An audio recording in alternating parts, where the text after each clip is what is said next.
Okay, back here in the Sefer Rabbi Tatz on Bechira, so he writes, remember we mentioned the other day this mashal, this parable about the tennis match, if you recall.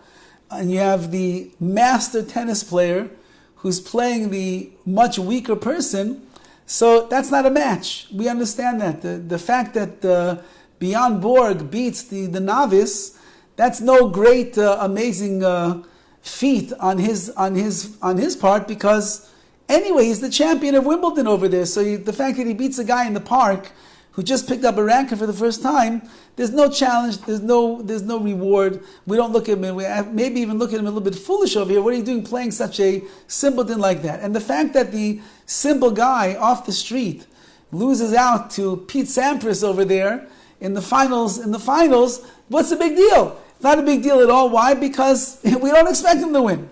So, therefore, as we were speaking about last time, your Bechira, your free will, is really commensurate with what the struggle is going to be.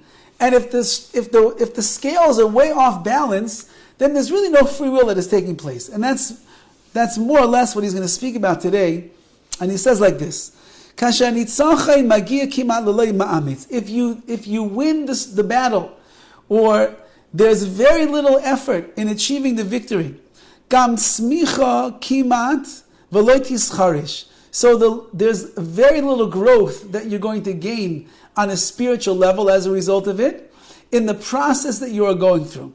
Im lo hushka ma'amitz, if no effort is expended, v'lo nichbasha his nagdus, and there's no real resistance that you have to overcome, lo yichol lisrachesh tzmicha ishis, then you cannot expect any personal growth at all in these matters. Hashririm shaladas ha'enoishis, the muscles of the human mind. V'aratzayin gedelim bihetem lemidas hiznagdu shalein lisgaber. Those muscles are only going to grow in proportion to the resistance that it must overcome. Meaning, we have the physical muscles, you can go pump iron at the gym. But HaKadosh Baruch Hu puts us in a gym of spiritual muscles and obstacles all the time. And if you want your spiritual muscles, and here specifically the Bechira, free will muscle, to get stronger, it all depends how much you're working it out. If a guy is capable of bench pressing 250 pounds, and he spends the next year or two in the gym bench pressing 50 pounds, so what has he accomplished? Not much in the world of muscle development.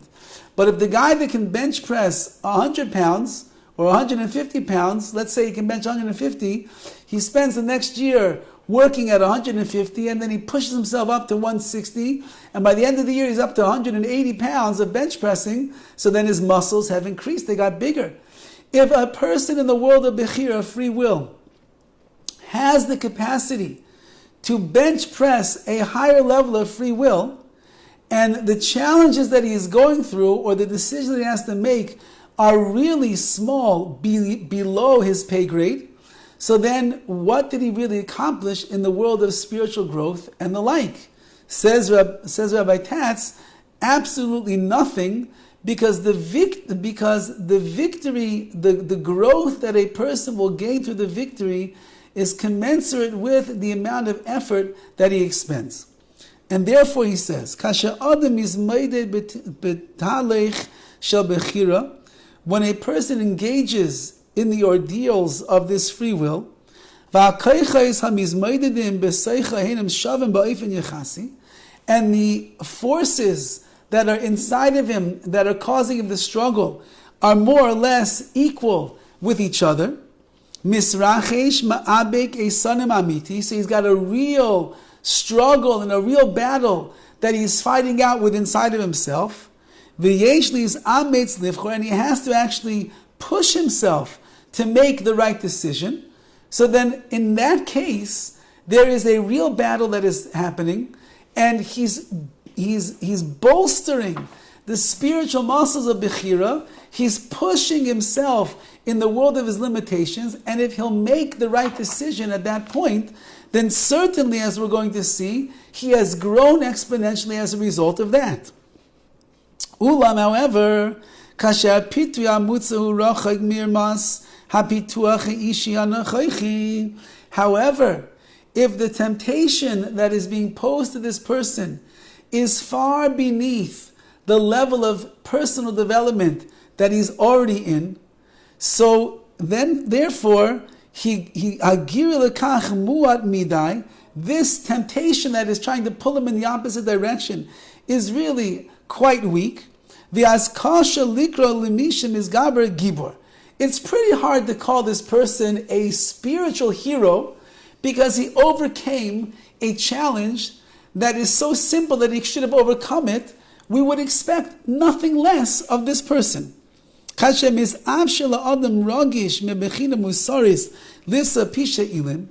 When a person who is very sensitive in the world of morality is presented with the opportunity to commit a very violent crime, you can't call this man the victor over the war of his Yetzer Hara, of his evil inclination. The idea of a morally upstanding person doing some kind of a heinous crime, it disgusts him to even think about doing such a thing.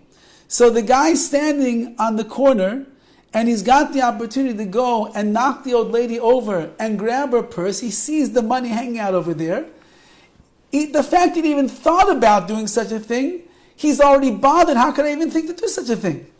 And therefore, the fact that the opportunity presented itself, and there is a Yetzer Hara, there's an evil inclination that's telling him, no one's looking, go take the money, what do you have to worry about? You could use a little bit extra money, inflation is high, you need to put the gas in the car, so on and so forth. But it's not even in my vocabulary, it's not within my realm of reality to even do such a thing. So the fact that I let her go past me with the money sticking out of her purse and I don't take advantage of her, I'm not such a warrior. I'm not in a battle over here. I really wasn't victorious. It's true, of course, that such a thing is possible to do. Yes, it is possible of such an action. It is possible, and yes, it could be done. So he could do it. Ulam aschar, meaning the reward, which is, here he's defining as the growth that a person is going to get spiritually for doing such a thing. It's nothing. So if you are confronted by the opportunity to do something that in your moral being is repulsive to you, or is something that you would never ever think of doing, and even though that the Yetzer Hara is trying to work on you to get you to do it, it's a no-brainer, you're not going to do such a thing. So then, why in the world would you think that you actually used your Bechira, used your free will?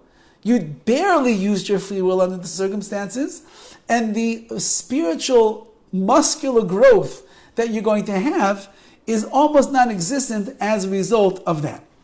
And then he writes, so to the opposite.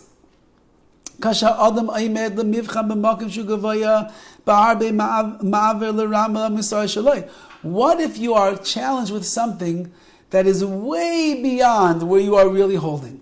Which means the level of, to make that decision, to do the right thing, is so far beyond where you are actually holding right now in your life. You can't even fathom doing such a thing. Right? A person, let's say, is a very, very lazy person by nature, and they've lived like that 20, 30, 50, 60, 70 years of their life. They are the proverbial couch potato, and they can be the poster boy for lazy boy chairs. So you want that person now to suddenly start waking up every single morning at the crack of dawn, and he's going to go on his morning jog, and after the morning jog, he's going to run home, take a shower, and then head off to shul, and down with a minyan, and then he's going to go about his day, and he's going to tackle every single opportunity that comes his way, and he's going to be productive from morning till night. Are you kidding me? Such a person, he should be happy if he wakes up before 9 o'clock in the morning. The man is the couch potato. What do you want from this guy? So if there's some kind of a opportunity that presents itself, and the Yetzer Tov, the good inclination, is telling the guy, you could do it, you could do it, you could do it, and he falls short, he doesn't succeed. Says Rabbi Tatz, it's not a disgraceful thing if he doesn't accomplish what he set out to do, because nobody expects him to do such a thing. It's like the guy, he's been bench pressing 100 pounds all year long.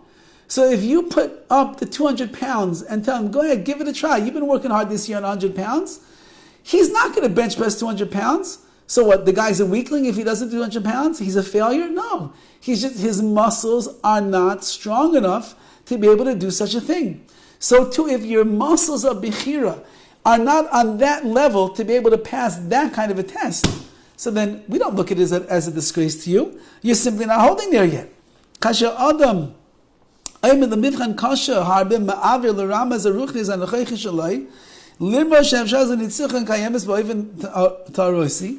this person over here, as we're saying, that when when this person is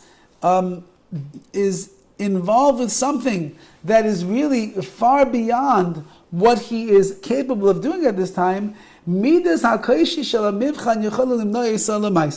it comes out then that the fact that he fails the test, the fact that he does not overcome such a thing, is because he simply is not holding by doing such a thing.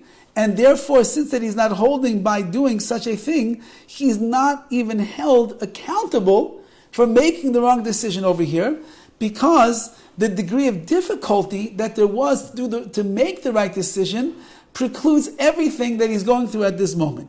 So therefore, says Rabbi Tatz, it works both ways on the scale. If I am a very strong person, spiritually, morally, emotionally, and I end up overcoming a minuscule test, there's nothing really to write home about over there, because I just did what is expected and obvious that I'm going to do. And the growth, the internal growth that I will have, is very limited as a result of it. And so too, if I'm not holding in a high moral area, if I'm not holding in a strong spiritual place, and I'm confronted with a challenge that is above and beyond where I'm holding right now, what I could expect myself to accomplish, the fact that I failed that particular test, it's beyond my abilities, says Rabbi Tatz, and therefore, why in the world will we hold you accountable for that? We're not going to hold you accountable.